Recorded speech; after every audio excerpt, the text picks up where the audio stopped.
that is an extremely important point. Mm-hmm.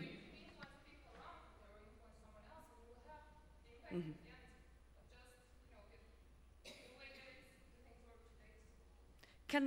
Thank you. Can we have a question from somewhere else, please? Thank you. Quite happy that we have the Institute network with women. I don't know, I'm a hybrid. I'm hybrid design engineering. So in my field is only men. I have the same experience that she has. And what I face when I go to these places is awkwardness. I feel awkward in this place because there's only men there. And if you try to be nice, they always think that I'm trying to have a relationship or trying to easy.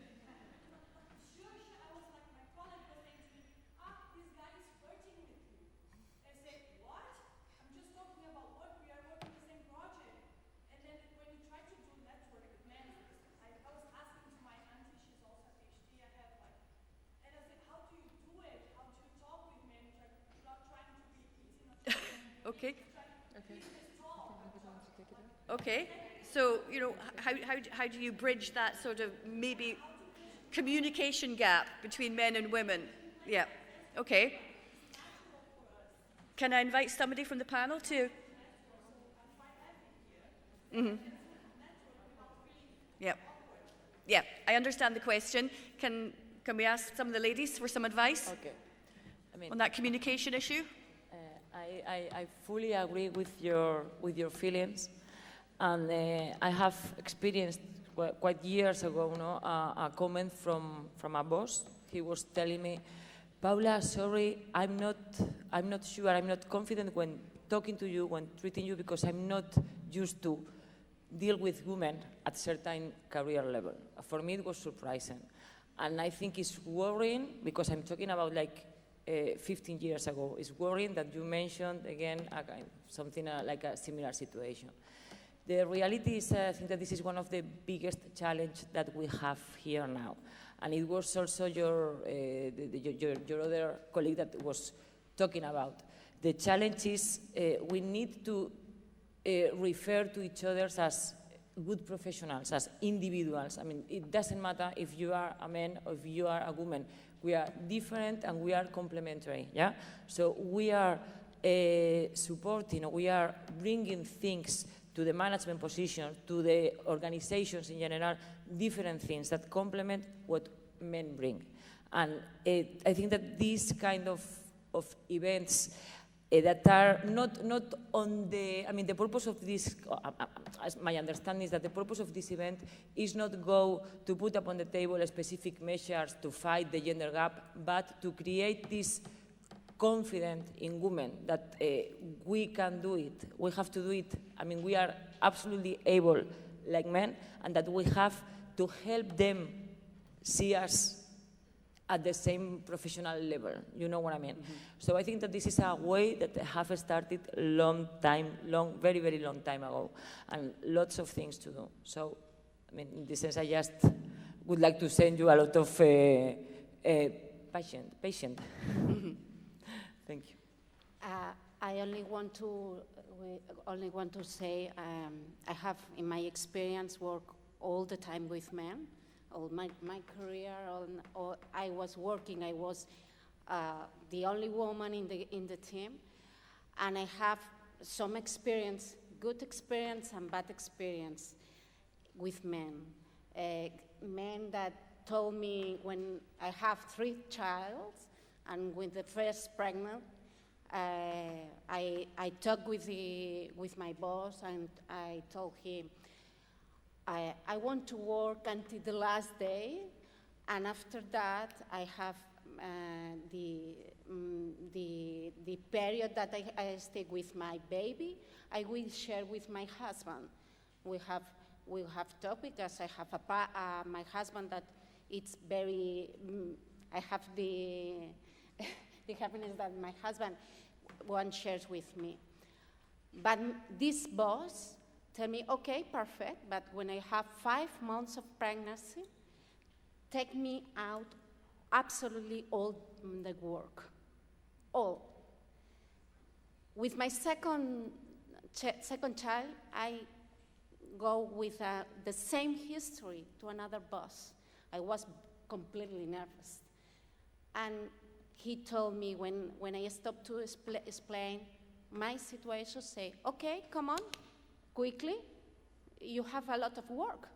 And a week before I have my second child, his assistant has to tell him, please, Sonia, it's not convenient to have this flight because she was 1 week left to have the baby. 2 men, 2 different situations, completely different. Mm-hmm. What I want to tell you, and we have a lot of colleagues that probably they will think different. But it's our small fight that we have to do it. And every step we made, I said, is I can take a path to my daughters.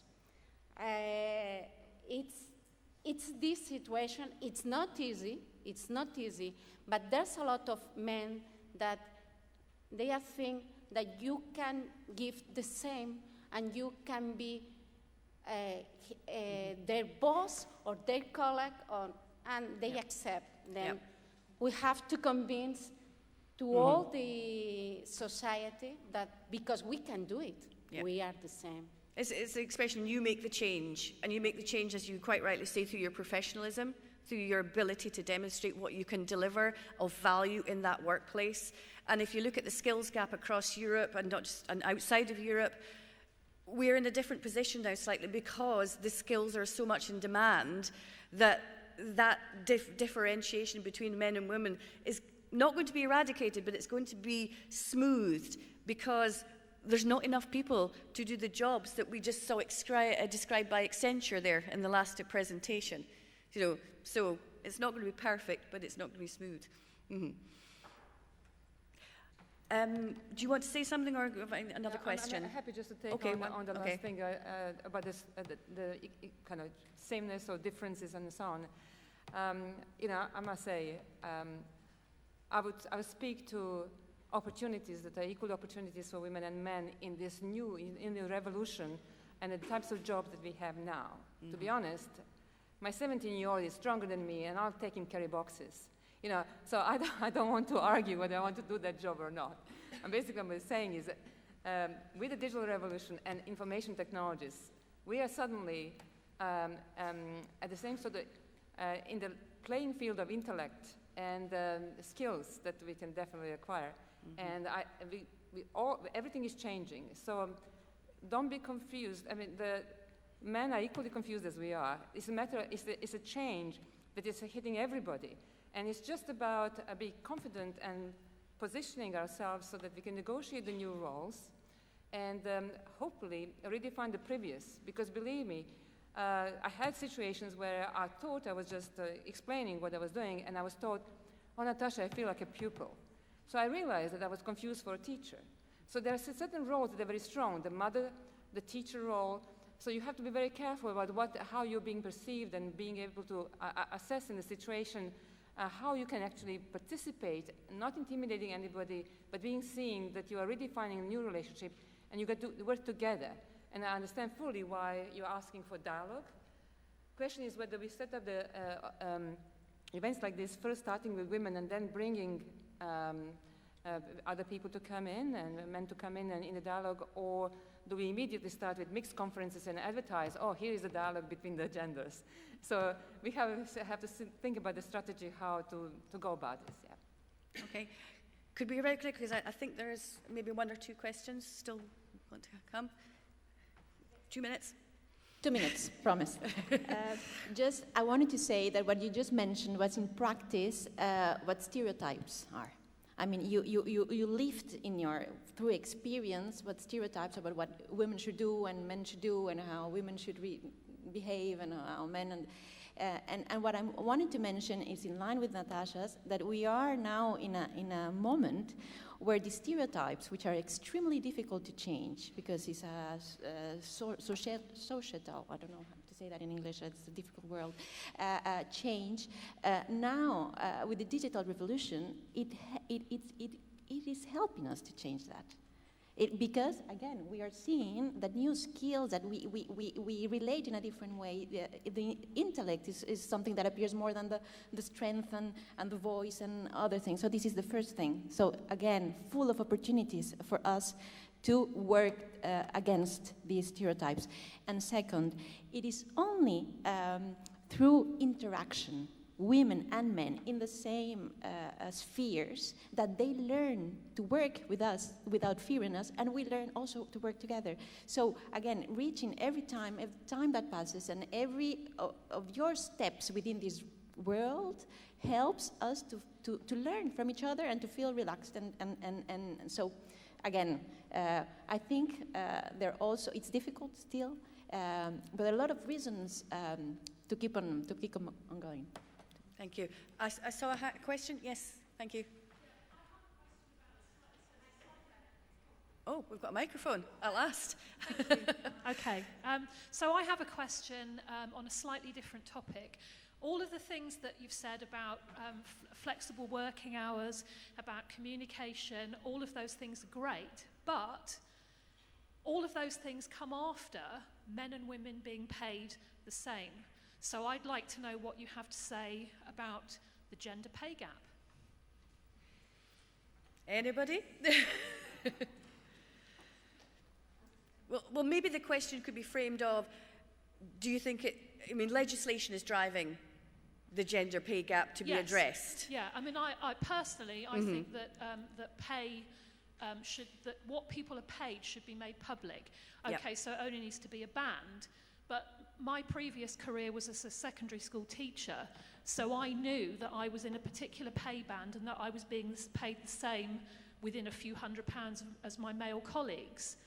Of course, in the commercial sector, that isn't the case. And we can talk as much as we like about flexible working hours. That benefits our male colleagues as well as us.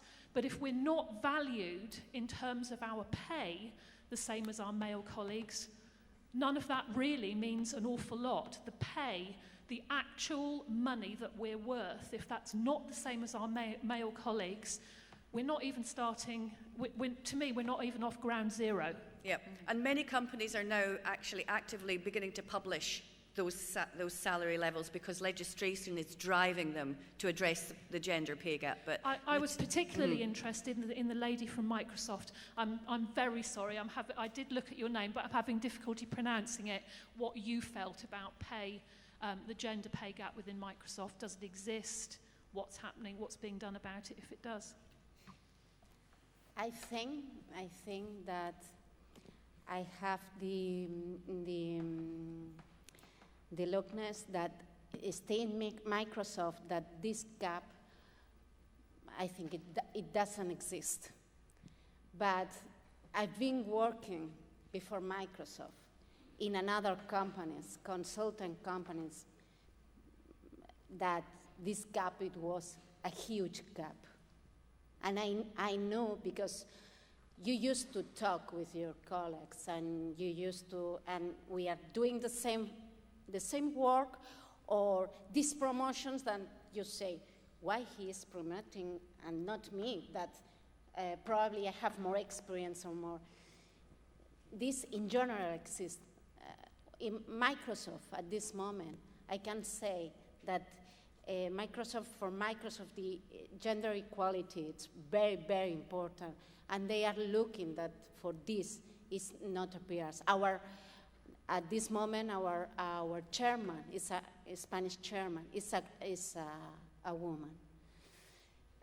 I'm happiness now, but I know that it's not usual. It's not in technology company. This is not usual. Natasha? Yeah, I just want to say the question is really complex, and I was raised in the communist former Yugoslavia. I worked for 13 years in the United States, and now 17 years in UK. And these are all three different socioeconomic systems. So in UK, probably it is between the socialism and capitalism. In the United States, it's really capitalism, and that you get what you negotiate. And it doesn't matter, there's no concept of fairness, because there is no central government to set the prices. It's really about your skill to negotiate. And when I joined Microsoft, actually, I thanked to the director who offered me a job in the United Kingdom. I remember that, and he was surprised. I actually thanked him. I said, yo, this is really generous. I thought it was generous. And then 2 years later, they adjusted my salary upwards. Which, these companies will do that. Why? Because it is a perception they want to have in industry. So it's not a Santa looking and giving you gifts. It's going to be what you fight for. Mm-hmm. And some companies will do good things for wrong reasons, but as long as they do good things, that's good. Okay. Sorry. Paula?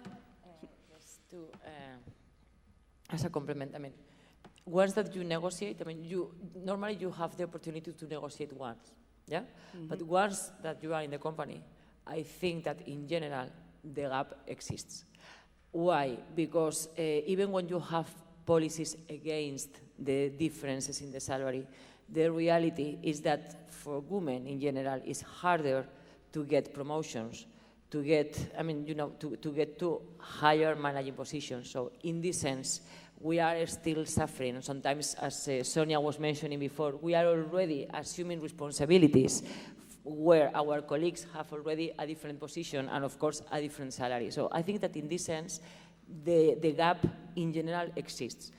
But as you were mentioning, I think it's a very complicated issue and that it cannot be treated in an isolated way. So I think it's something that we have to work in different aspects. No? I mean, as far as we manage to get more women in STEM careers, to get more women in role models in managing positions, that we are able to create a normal environment to work with men, I think that it will be easier to fight this salary gap. This is.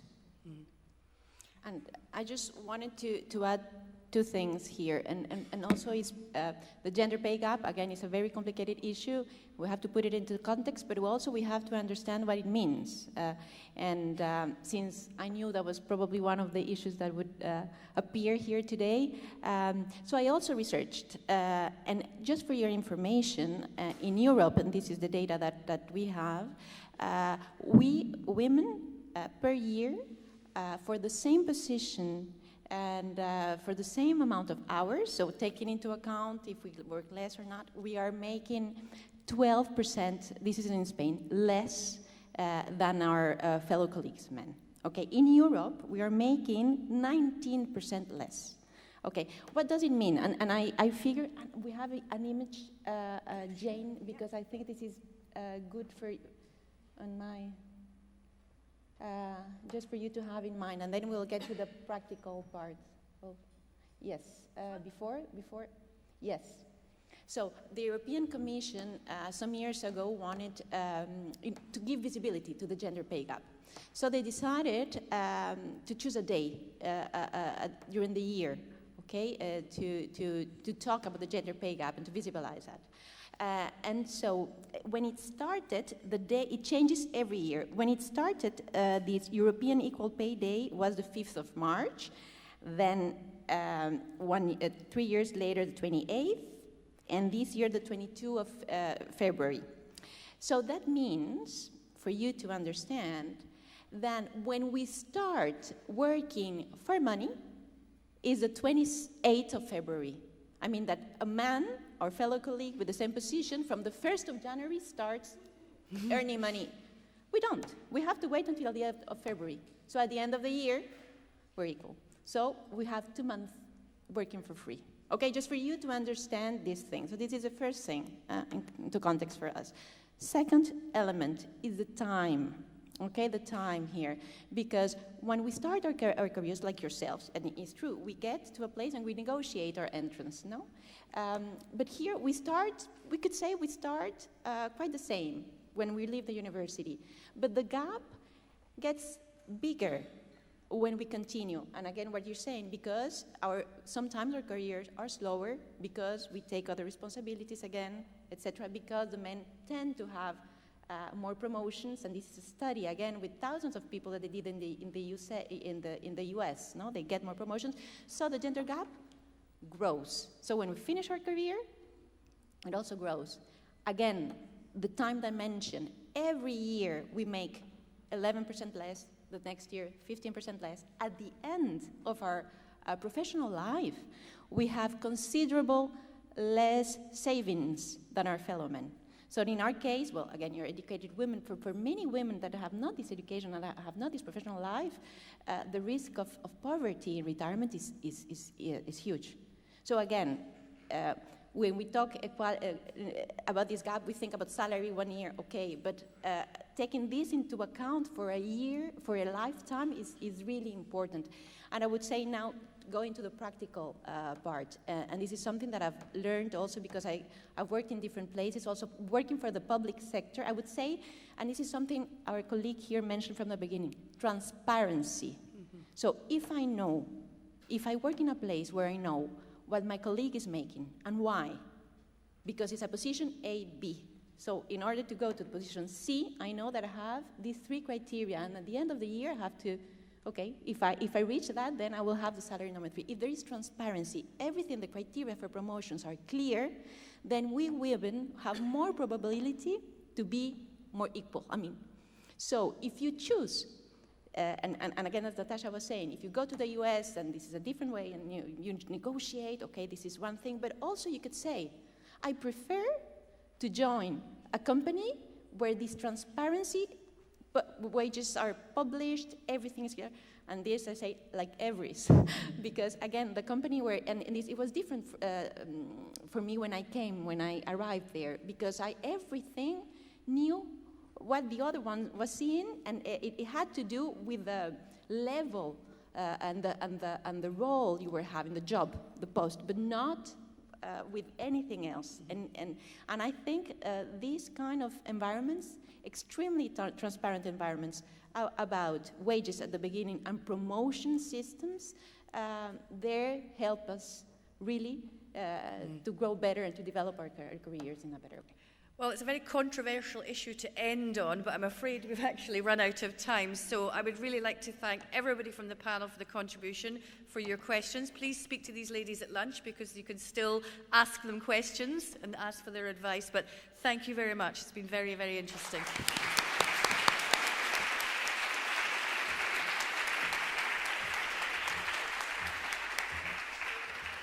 Thank you very much for this wonderful panel. And before lunch, may I invite all attendees here for a group photo?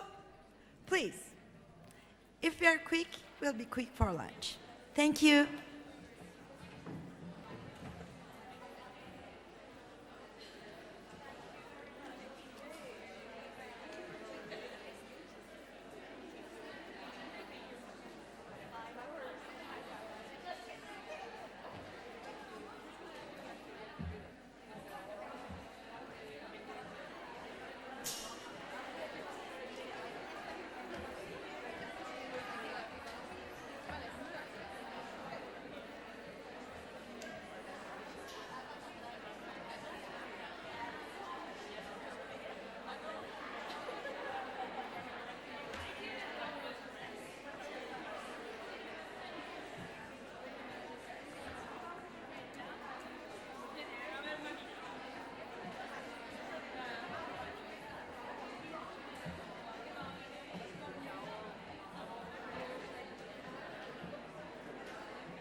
Wonderful.